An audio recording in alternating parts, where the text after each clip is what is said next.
नमस्कार। त्रिवेणी कला संगम जयपुर की ओर से मैं आप सभी का इस चैनल में स्वागत करता हूं।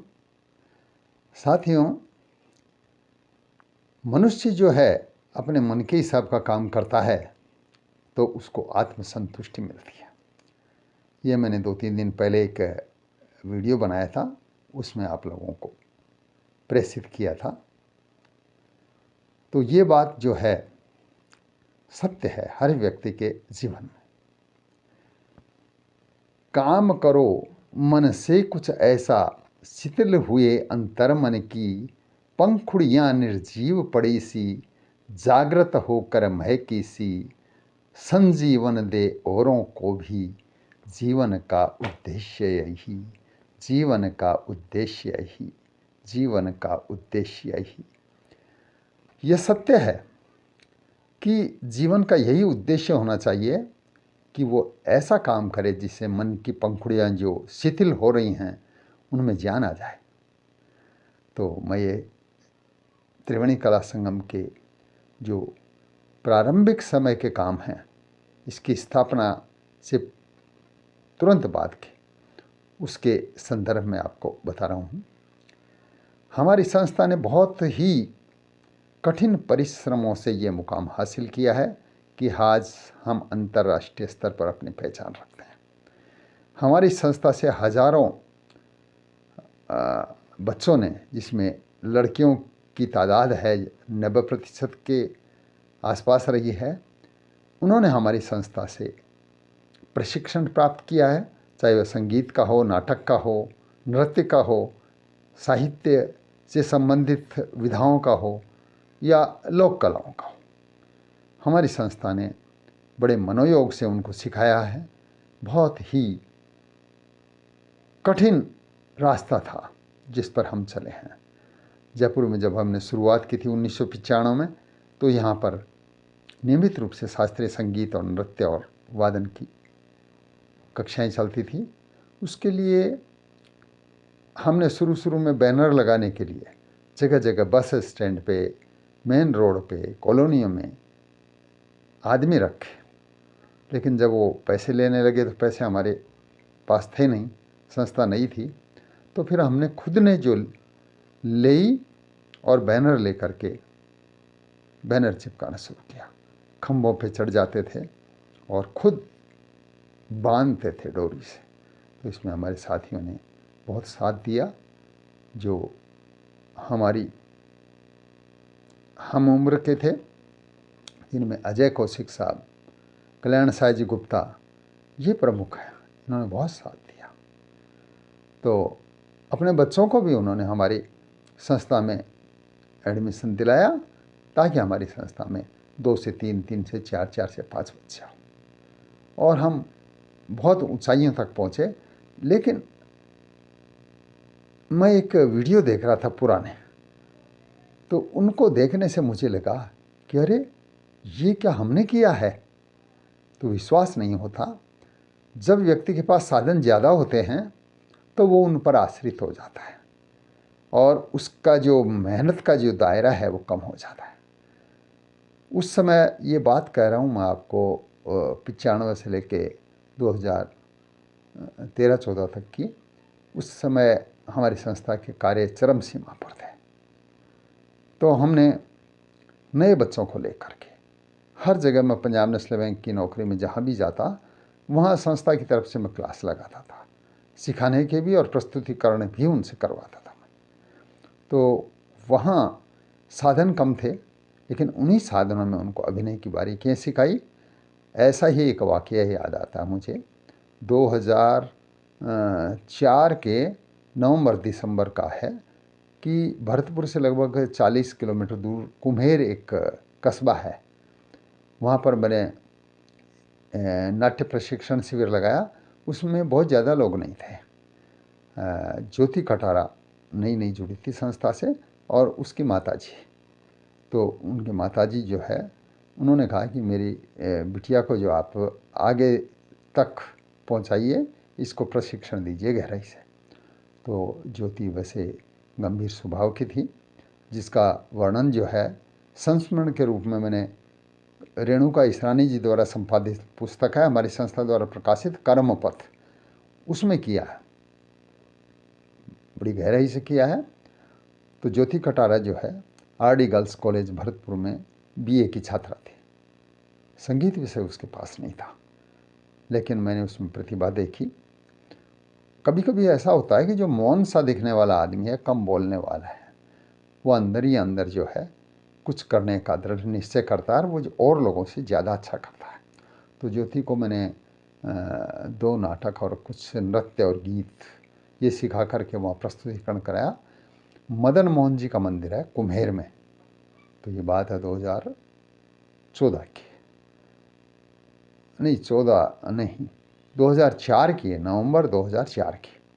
तो उसका रिकॉर्डिंग आपको दिखाएंगे अभी। तो ज्योति ने जो है कहा कि मेरा अनुभव नहीं है, तो मैंने सोचा कि इन बच्चों को जो प्रोत्साहन कैसे दें।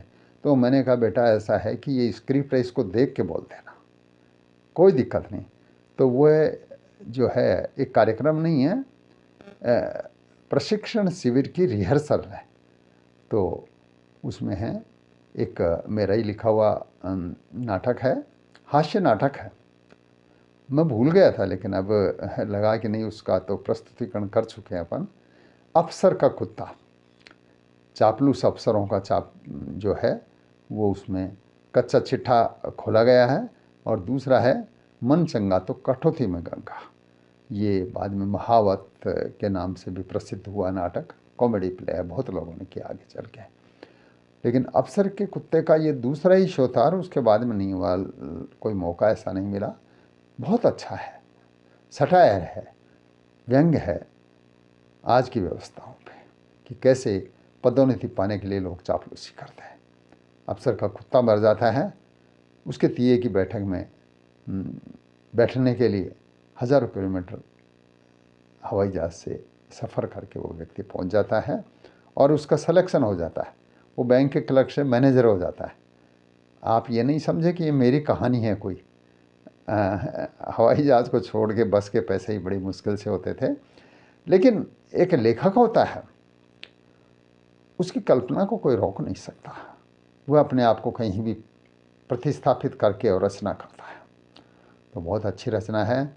इसके साथ में ही ज्योति को जो है नृत्य जो है वो भी प्रस्तुत करवाए। उन दिनों मेरा ढूंढाड़ी गीतों के लेखन का और उनको तैयार कराने का प्रस्तुतिकरण के लिए बहुत गहराई से और गंभीरता से अभियान चल रहा था। उसी अभियान की एक कड़ी के रूप में ज्योति ने ये नृत्य भी प्रस्तुत किया है। तो आज देखिए ये नाटक अफसर का कुत्ता।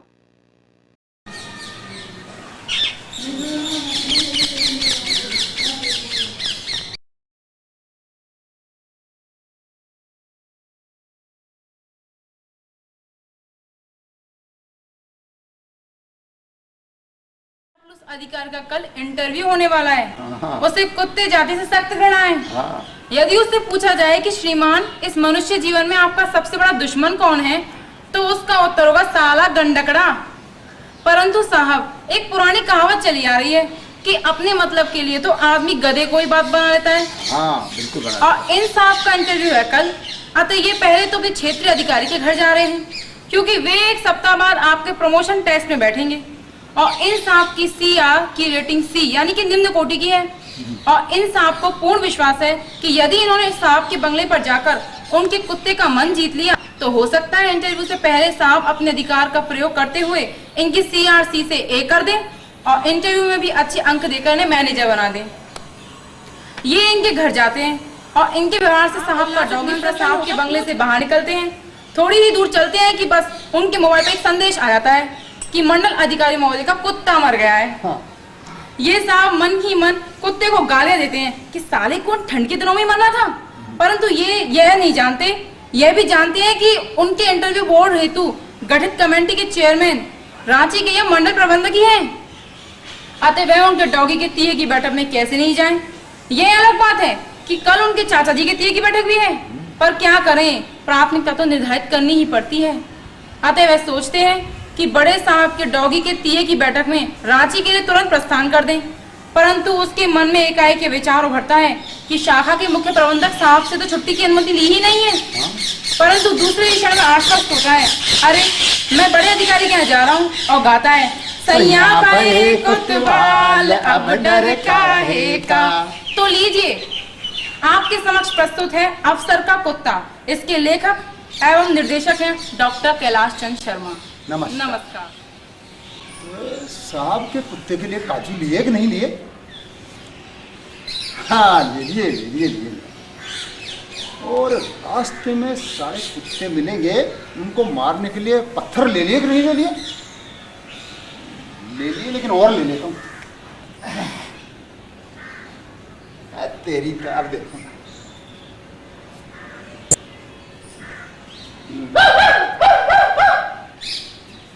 साला गंडक, नीच जात, बस वहां में सबसे नीची कौन, साला बिना बात ही पूछा जा रहे थे।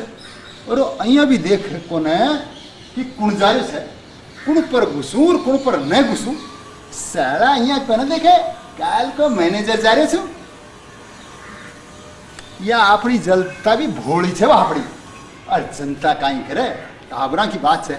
ए साला गंडक जब छोटा छोटा पिल्ला भी थी ना, तो बहुत चोखा चोखा प्यारा प्यारा सा लगी थी। टाबर कदे तो याने रोटी खुआवी थी, ले बेटा ला ला ला, तिलो तिलो तिलो तिलो तिलो ले।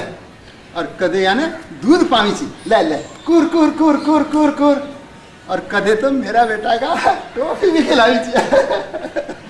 पर ये जब गंडक बड़ा बजावी थी, तो देखो साला कहीं चोखा काम पर जा रहा शरीफ आदमा पर घुस घुसर अँ कुशण कर दी। और म्यूनिसिपलिटी वाला वे भी बेटी का बाप कतरी शिकायत कर देवा ने, सारा दिन ताश पत्ती खेलवा में मस्त लीजी। नौकरी को आना का मतलब तनख्वाह मिल जाए बंदी बंदाई। तेरी के सारा घुसाई जाए तेरी के बेटी का चाय भागले बेटा कदे अहिया न हो कि इंटरव्यू दे बटे और ही कोई जाए, और तू 14 इंजेक्शन खा बटे अस्पताल में पड़े रहे।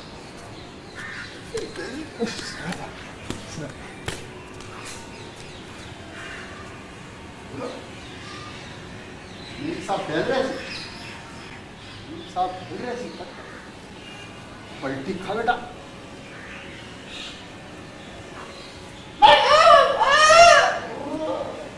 साला या तो वहाँ कुकुरा से भी बहुत बुरो गुस्से थे। साला में न सुर छे न तार, बेसुर छे साला। इससे चोखा तो वही बेचारा वही गुजरा था गलिया, कम से कम ट्रेडिशनल स्टाइल में तो गुजरा था, देश की परंपरा निभाया था। खैर कोई बात नहीं, अब यहाँ करूँ तो गले जा रही गले लगाऊँ या मिलने नहीं से। और यार अगर काट खाए तो कहीं हो, 14 इंजेक्शन लगाना पड़ेगा अस्पताल में, सारा पेट तो फिर कहीं करूँ। कोई बात तो नहीं यार, 14 इंजेक्शन में सारा प्रमोशन तो हो जाएगा ना, चालू ही मत कर।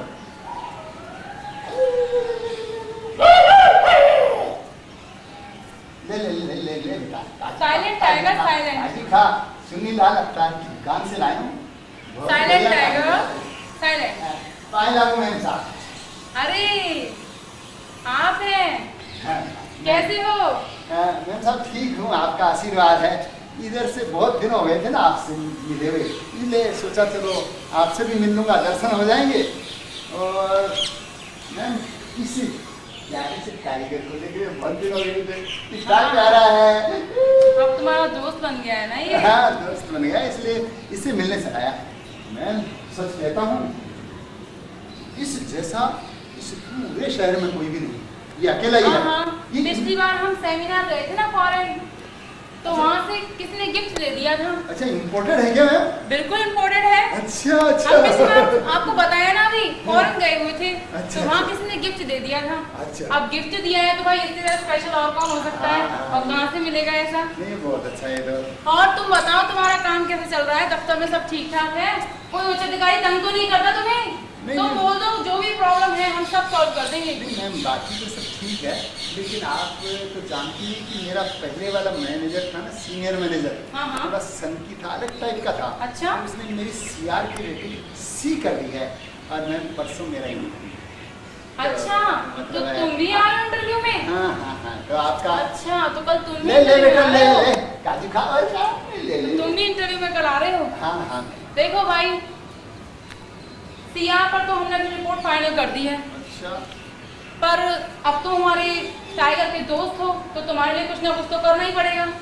इसलिए तुम निश्चिंत हो जाओ, तुम्हारे सीआर की रेटिंग को हम सी से ए जरूर कर देंगे और तुम बिल्कुल निश्चिंत होकर जाओ, तुम्हें कोई प्रॉब्लम नहीं होगी, सारा सॉल्यूशन हम दे देंगे। अच्छा। क्योंकि हम आ रहे हैं ना इंटरव्यू में। ठीक है। अच्छा मैम, आशीर्वाद दीजिए तब। बस बस।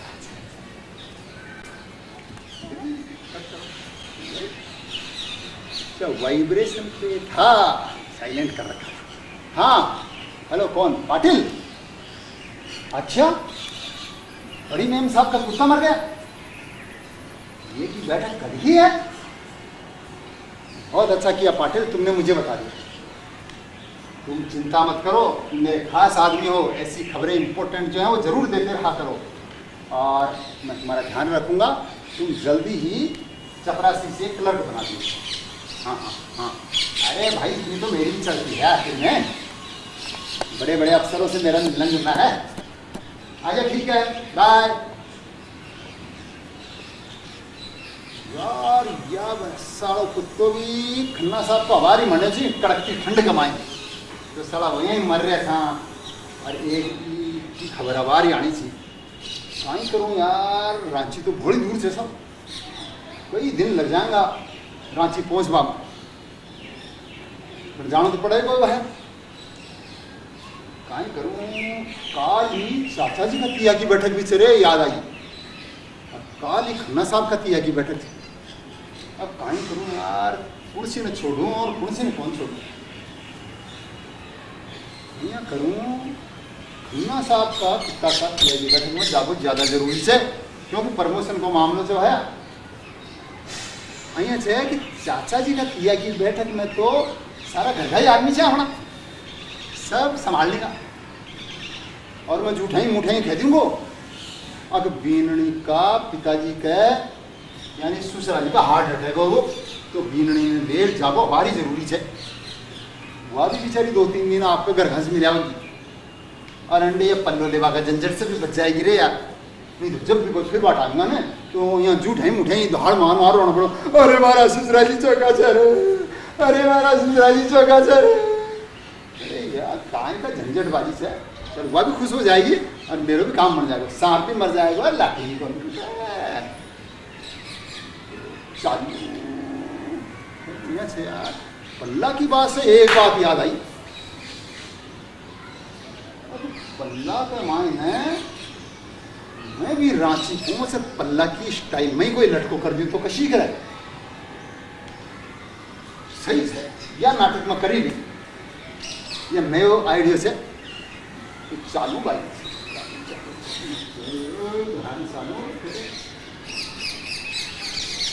मन में का बाहर का मैं भी यही करूँ छू गीलो कर लो, थोड़ा आंसू पकड़े थे।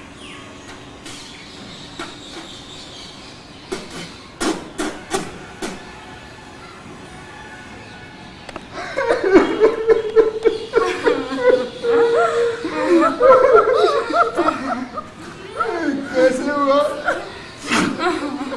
माफ करना भाई साहब,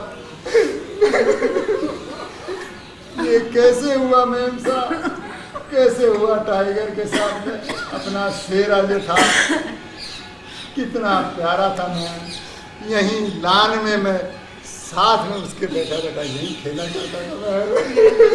धीरज रखो दत्ता, धीरज रखो, और माना कि धीरज रखो। आपसे मैंने पिछली बार जो फोटो लेके गया था वो मेरे घर के ड्राइंग रूम में लगा रखा, मैंने भगवान जी के पास वाले आ गए, क्या करूँ मैं?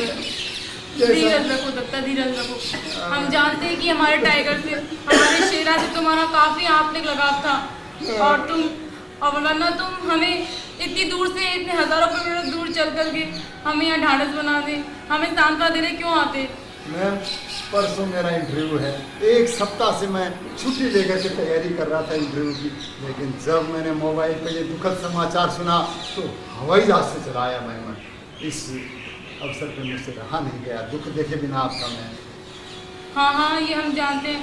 क्या कल तुम भी आ रहे हो इंटरव्यू में? हाँ मैम, मैं भी आ इंटरव्यू में भाई, इंटरव्यू में तो हम भी जा रहे हैं। अच्छा। क्या करें, जाना तो पड़ेगा ही। हाँ हाँ। तुम्हें कोई परेशानी है क्या? नहीं मैम, ऐसा कुछ नहीं है, बस इधर आ गया तो थोड़ी तैयारी जो है ठीक से तुम नहीं। निश्चिंत रहो, तुम्हारा काम हम, तुम निश्चिंत हो जाओ। अच्छा मैम, अपना ध्यान रखिएगा। जी। अच्छा मैम, बाय। देगा मेरा बेटा सब मैं बना मैनेजर।